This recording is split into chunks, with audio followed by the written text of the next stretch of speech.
mentioned in your discussion of the Arab Spring, what you didn't mention again that touched upon is the migrants, or rather the refugees, and the war in Libya, Egypt, Syria.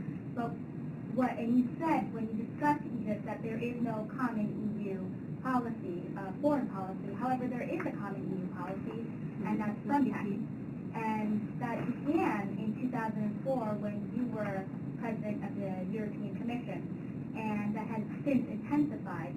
So it seems that there is a EU foreign policy that is related to these conflicts, which is to keep the refugees in these third countries, which are not signatories to the Geneva Convention and other UN agreements. So my question to you is, you said that Gheddafi was a dictator, and yet you invited him and you dealt with him. And starting in 2004, we have Frontex, we have the respingimenti that start, and we have an increased loss of life. So my question to you is, have all the refugee rights that have been trampled and the lives that have been lost, were they worth it for engaging with Gheddafi? Look,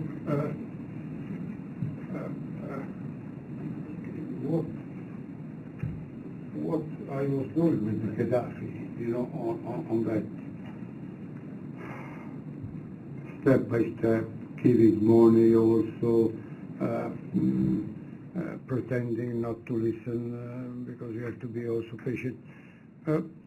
We succeeded in having common patrolling ships. Yeah, well, look, we saved a lot of lives with that. They were ships given by Italy with Libyan and Italian crew patrolling the Mediterranean. Of course, there were, I think, 12. I don't remember, not so many, but that in some way, as they were controlling the departure of people. Because if you don't do that, when people are on the sea, of course you have to help them. You have to help them. The problem is to regulate the moment of departure of them, and now it's impossible to do because with all the tribes or horrible businessmen trafficking human beings that are protected by the group in which they live. It's absolutely impossible to stop them or to avoid this tragedy. Clearly, I remember I had so many problems because this policy was costing money, and the electorate was even against that.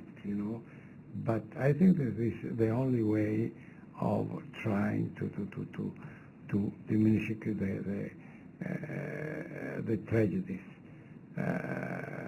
Agreements with the countries from which people come. But there were agreements, and the agreements resulted in refugees from Eritrea, from Ethiopia, from many Sub-Saharan countries being put into detention centers in Libya, financed by Italy.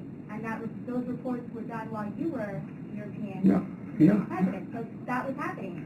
Yeah. No departures, but people are being tortured in jails.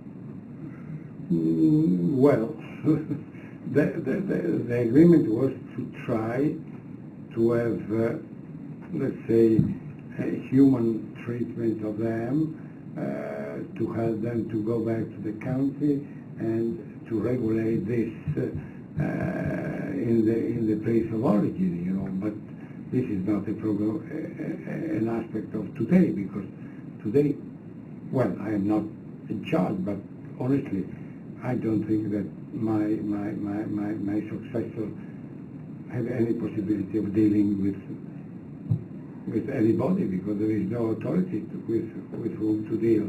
I know only that the ships are in an Italian shipyard, almost wrecked, and so the sea is completely without any control. This is the only thing I know, but I do hope that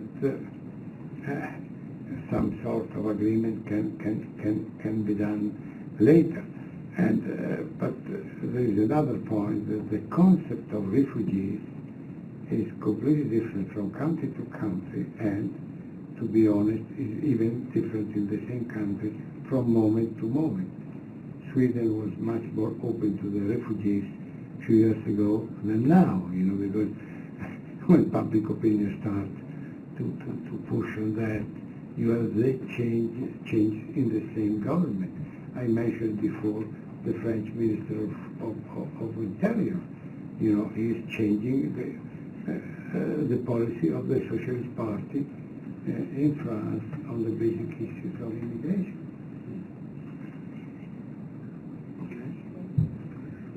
Professor, you had started